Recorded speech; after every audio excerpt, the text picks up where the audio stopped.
Gel. Geçen radyasyondan çıkan araba.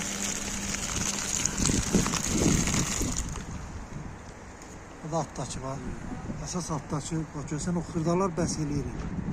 Kesin sistemi tutsun.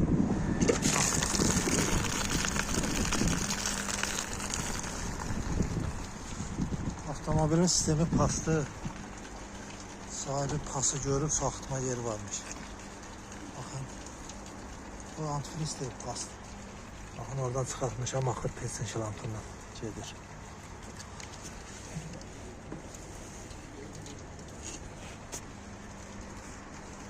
Sistemi gör tərtəmiz eləyir. Hələ ki peti yoruq.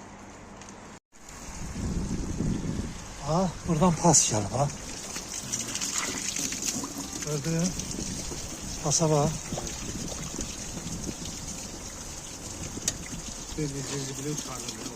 Ha. Bu sonra aşağısın. Bakacağım yol aşağısında açılan yer varsa aşağısını açılır.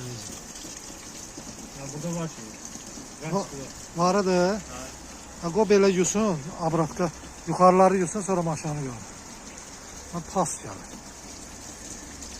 Ağarsın, sonra aşağıdan Bu əks gedir də. əksinə yürün, bəli. Bu sistemi yürük də.